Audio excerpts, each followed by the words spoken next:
don't do this very long, because there's a price that you pay that is not worth it. Yeah. It's not worth it. And that price is depression, deep depression, a severe brain imbalance that's going to lead you to addiction.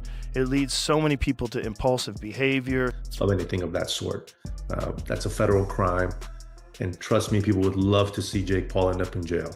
Jake Paul had a very healthy fear for his life while he was in there. And he was moving as such. He was staying away from him. He was running away. He was trying to get distance. Then he was trying to step in to win this athletic competition. And then he's trying to get out of the way so that he doesn't get hurt again. I mean, he was fighting. After suffering a broken jaw from Anthony Joshua, Jake Paul may be forced to retire from boxing. Joe Rogan reacted to the fight, emphasizing that Jake has already achieved a lot in his career and earned significant money. Rogan warned that continuing to fight at this level is extremely dangerous and could lead to permanent physical damage or long-term mental health issues, including depression. He stressed that the risk is no longer worth it, suggesting that Jake should step away from the ring to protect his well-being. Rogan's perspective highlights the serious consequences of pushing beyond safe limits in combat sports. Didn't have any effect. Yeah. Because he's, really, he weighed 216, but he's doesn't even have abs, right, at 216. He could easily weigh 190. Yeah. I'm sure he could make 190. Yeah. Anthony Joshua's gigantic. So big. He's so big. He's so much bigger. So, of course, like, his punch that he knocks Tyron Woodley out cold with, Joshua just eats it. Yeah. Because he's a giant. Yeah. He's a fucking giant man. So big, dude. He's so big. I give Jake so much credit for stepping into that ring. Bro, he got hit with a bomb, a right-hand bomb. When he got hit with that too, I don't know if enough has been made of the fact that, it was absolutely devastating. But the fact that he had awareness immediately to go like he looked at the crowd he's like, oh shit, whoa. like wow. He goes, It I wasn't got like cracked. Yeah. I think he went into that fight knowing that was probably going to happen, Yeah. and ultimately, the big win for him would be that he was even willing to do it, and that he could do well for a little bit. For a little bit, yeah. Yeah, and then eventually just deal with the fact that Anthony Joshua is going to connect with a bomb. Yeah. And breaks his jaw in 2 places. Yeah.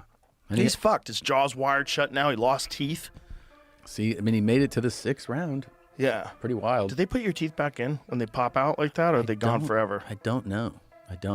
But it's just wired shut for like 6 weeks now. Yeah, you gotta eat. CH Sonnen strongly criticized Jake Paul's recent fight, arguing that matchups like this are far too dangerous and should not take place. He explained that the bout felt less like a traditional boxing contest and more like a struggle for survival. Throughout the fight, Jake was constantly moving, carefully avoiding serious damage whenever possible.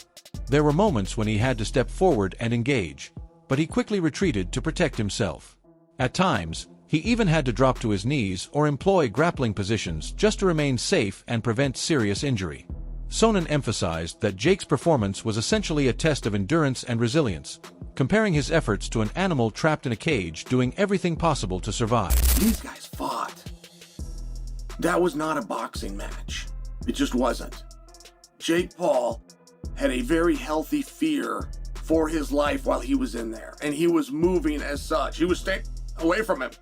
He was running away. He was trying to get distance. Then he was trying to step in to win this athletic competition. And then he's trying to get out of the way so that he doesn't get hurt again. He was fighting. Then it turns to where he can't stay away anymore. So now he's got to go the other way. He's got to go forward. So now he's clinched him. Now he's dropping down to his knees. He's going below the waist. He's getting to double leg positions. He was fighting. These guys were fighting. Jake was fighting for his survival, and you could so see it. You could see this animal who's been caged and is just trying to make it through, not even kill its prey, just make it through. And it was incredible. It was really incredible. So on the back end, some of the comments that I made or that I had heard were so confusing to me. Despite acknowledging Jake's determination and ability to withstand pressure, Sonnen warned that fights of this nature carry severe physical and mental risks. He stressed that these risks could have long-term consequences if such matchups continue. While Jake's courage and persistence in the ring were notable, Sonnen made it clear that the focus should always be on a fighter's safety and well-being. Pushing athletes into such hazardous situations, he argued, is irresponsible and could lead to serious harm. It breaks my heart, too, that Anthony Joshua can't get him out of there in one round. Dave Portnoy had made a comment before the fight. He said, I like Jake. I wish well for Jake. Of course I'm taking Joshua. And then Portnoy made his point. And he said, because I believe in boxing. This isn't if I'm cheering for Jake or if I think that Joshua's more experienced or better. I believe in I believe boxing's real. If boxing is an actual sport, if it is an actual sweet science, then of course a guy that's done it 11 times cannot compete with the Olympic. Nakisa Bidarian, co-founder of MVP, spoke highly of Jake Paul's courage and resilience following his intense matchup with Anthony Joshua. He highlighted the remarkable heart Jake displayed, noting that even after being knocked down multiple times and suffering a broken jaw in 2 places, he continued to fight with determination. Bidarian pointed out that Jake's performance was not only about survival. According to in-house scoring, he even won the 4th round, showing clear progression and skill development as a boxer. He stressed that no prior arrangements or contracts existed with Joshua to influence the outcome, emphasizing that any attempt to manipulate the fight would be both illegal and unethical. Despite criticism from some corners of the public and boxing community, Bidarian noted that Jake's performance reflected an unwavering determination to withstand punishment from one of the sport's elite athletes. His ability to face a world-class opponent head-on demonstrates both bravery and commitment. Bidarian also hinted at Jake's ongoing ambitions, suggesting that he remains motivated to avenge his loss to Tommy Fury and prove himself further in the ring. Overall, the comments underline that Jake is willing to take on top-tier competition, enduring both physical and mental challenges to continue growing and establishing himself as a serious presence in professional boxing. The moral victory, because he expected to win. I do think he showed who he is as a fighter. I think he deployed the strategy that he was very clear about going into, that he was going to look to make AJ miss, and AJ missed a number of times.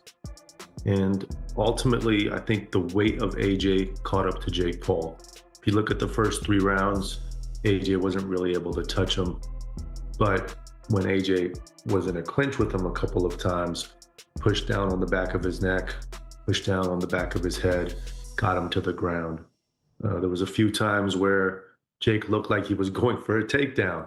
Again, that was Jake trying to engage in the clinch, and AJ smartly moved back. In one instance, I think it was the 5th round, Jake engaged for a clinch, AJ moved back and started punching down on Jake's back. So all of those things kind of deteriorated or emptied Jake's gas tank a lot earlier than I think he expected it to. But overall, I thought he deployed his game plan well for the first 5 rounds and actually had some success. He even moved AJ back a few times, 1 by just jabbing in the air, and 2, when he caught him, he moved AJ back. AJ came right back in and swung. Frank Warren praised Jake Paul for showing tremendous courage in his fight against Anthony Joshua, emphasizing that stepping into the ring for such a high-stakes bout requires both bravery and confidence. He noted that Jake, a cruiserweight with only 12 fights, faced an enormous challenge taking on a top 10 ranked heavyweight like Joshua, who is still one of the best in the world. Despite the mismatch, Jake managed to land a few effective shots, including jabs and a near uppercut, and even appeared to win the 4th round in Warren's opinion. Warren acknowledged that while some may criticize or overanalyze the fight, everyone knows the reality. It was a massive ask, and Jake rose to the occasion. He emphasized that the bout delivered what it was built to deliver: excitement, spectacle, and the chance for Jake to prove his resilience, courage, and determination against elite competition. Somewhat anticlimactic. I mean, look, the KO was fantastic, but going 6 rounds, what did you make of it? Just took longer than he took longer than he needed done. I mean, Jake showed a lot of courage, but the money they're getting, that's what you do. You got to show courage when you're getting paid that type of money, and he did. He was obviously, it was a massive ask of him, a cruiserweight who's only had 12 fights, and against sort of not the greatest opposition, to be stepping up and fighting somebody of AJ's ilk, who's still a top 10 ranked heavyweight in the world. And And he did, in my opinion, he caught him a couple of jabs, nearly caught him a good uppercut, and I thought the fourth round, I thought he nicked it. So what do I think of it? I thought, AJ got a few quid, good luck to him, God bless him, and whatever, but come on. That's not all, no one's running away with it, are they? We all know what it was. We're not stupid, we all know you got eyeballs and all these moaners are moaning. What did you go and buy it for? What was you expecting to see? It was what it was. It billed for what it was, and that was it. I mean, I didn't stay up to see it. I just put it on when I got up in the morning and watched it back on Netflix, and that's it. And I don't agree with all this stuff about it besmirches boxing. Whether it's not boxing, it wasn't sanctioned by any, as far as I understand, any of the governing bodies. It went on in Florida, and a bit like Texas, they let things go on that won't get on elsewhere. On Jake Paul's performance as a whole, Eddie's come off the back of it and said, look, he's not a world beater. I thought he was an average cruiserweight. I'd say now he's probably a decent cruiserweight. You changed your thoughts on his level at all? No, because look, he's a professional boxer. He trains as a professional boxer. Timothy Bradley criticized Jake Paul's approach in his fight, saying that running away was the worst possible tactic when facing a dominant opponent. Bradley emphasized that when confronting a bully in the ring, the fighter must stand their ground early to send a clear message and earn respect. He suggested that Jake's failure to assert himself from the beginning prevented him from gaining the respect he needed, which affected his overall performance. Bradley also noted that many boxing experts had predicted this reaction, expecting that Jake might avoid confrontation rather than fight decisively. He implied that if he had been in Jake's corner, he would have encouraged him to embrace the challenge, reminding him of the massive payday and urging him to show courage and dominance in the ring. According to Bradley, standing firm is key to any fighter's credibility. Fight, to be honest with you, it was not a fight, because Jake ran like a bitch. I said bitch, I didn't say real one. So, but I'm just saying he ran. And, I knew, and I was talking to different boxing pundits, around, and they were asking me, Tim, what would you do if you was in the same situation as Jake Paul? And this is before the fight. I talked to a lot of people outside, and I told them, I said, see, they gonna run, and that's the worst thing that they can do. When you facing a guy, bully, you got to stand up to the bully. You got to send a message early on. We talk about fighting for, dominance or, getting respect. See, that was the issue. Jake didn't get respect early on. If I was in his corner, I would have said, hey, man, look, we here. You getting paid $94 million. You know what I'm saying? Like, we here to fight, bro. We not here to survive. We here to fight. But you got to go out here and you got to hit this man as hard as you possibly can in the first round. You got to step to him. You got to, almost like kamikaze style. You got to attack him, because if you put AJ on his back foot and you keep him defensive, AJ is not a great fighter off his back foot as he is when he's coming forward. And AJ is the type of guy that feeds off of guys that, respect him, one, or fear him. And AJ felt, because of the experience that he has, he felt like this dude fears me. You know what I mean? He's already on his bike. Tyson reacts strongly after Jake Paul's knockout loss to Anthony Joshua, warning him to step away from boxing. Tyson says Jake is putting himself in danger by continuing to face elite fighters. He stresses that boxing is unforgiving and believes it is only a matter of time before Jake gets badly hurt if he does not retire and stop chasing these high-risk matchups. Jake Paul has reportedly suffered a severe jaw injury after his knockout loss, and videos circulating online show him struggling to open his mouth properly. In the clip he shared, speaking is visibly painful, highlighting the seriousness of the damage. Fans and analysts note that such an injury underscores the risks he took by stepping up to fight an elite heavyweight like Anthony Joshua, reinforcing warnings from figures like Mike Tyson that continuing could lead to even more serious harm. 3. Paulie Malignaggi breaks down that Anthony Joshua's not taking this real, and he's not putting his best performance forward. That's the issue. The issue is Anthony's like, how much you gonna pay me? It's on Netflix? Hold up. I can fight this guy who when I was an amateur teenager, I fought better guys. And I have how much weight on him? I can fight him for how much money? Dude, I'll beat him in my sleep. Correct. And you should. And it's such a disservice to the sport of boxing and to the actual fans of boxing if Anthony Joshua doesn't go out there and absolutely dominate Jake Paul. If it goes to decision, if it goes past 6 rounds, Houston, we have a problem. Boxing, we have a problem. And now, people are going, where was this energy with Gervonta Davis? Different. You're talking about a very, very small guy. I've worked with Gervonta. He's fucking tiny. And size can overshadow a lot of that stuff. I still think Gervonta should still win that fight. And the body shots, if he's taking it seriously, that should have got the job done. But obviously he has his legal issues and that went out the window. But when you're talking about an actual world-class heavyweight who went toe-to-toe with Klitschko, with fucking all these bad boys, if Anthony Joshua takes this serious, as he should, this shouldn't even be a competition, and it's brilliant. Because for Jake, okay, cool, man.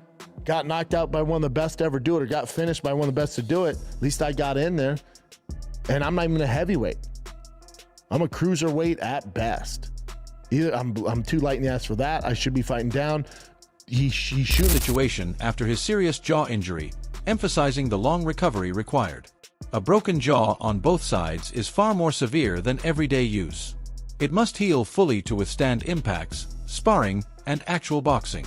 Paulie suggests this could sideline Jake for a year, raising questions about whether he will continue as a boxer or focus on his promotional company instead. He praises Jake's MVP promotional company, noting that it supports fighters properly and compensates them fairly, unlike many promoters. Paulie highlights that Jake has signed talented fighters and is running the promotion responsibly, which could become his primary focus while recovering from the injury. For Michael Bisping highlights the inherent dangers of combat sports, emphasizing that boxing is far from a game. He notes that between 10 and 13 professional boxers die each year due to injuries sustained in the ring, underlining the real-life risks involved. Bisping criticizes Jake Paul for stepping far outside his natural weight class purely for financial gain, creating mismatches that draw attention but also expose him to extreme danger. He stresses that boxing setting in of fighting a fighter like that would make you shit yourself and have a nervous breakdown in the locker room. So he's right in giving Jake credit for that. But then immediately after says, what was that? And he's right. So he's right about that. Well, here's to support Paulie's claim about it all is we criticize fighters who made a lot less money, who have a lot more pedigree for excessive movement, stinking the place out, all that kind of stuff, right? I mean, think of how much Shakur got for the De Los Santos fight. Some of it deserved, it is what it is. You're fighting for the title, and it's a big boys game, and you deserve the criticism and the praise that you get. So Paulie's point, it's like guys who have fought at a lot higher level for a lot less money have gotten a lot more criticism than for the effort Jake Paul put forth, where he was moving a lot. But I'll get to the other deeper aspects of it all, but to give Jake Paul credit, he did wing some right hands with the intention of knocking Anthony Joshua out. And he did fight the fight that I said he would fight. I did not pick the fight last week, so for people trying to cook me, I didn't want really too much to do with this fight.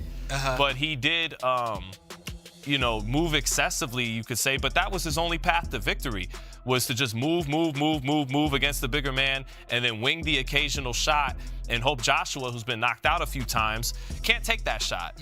But Joshua could take the shot.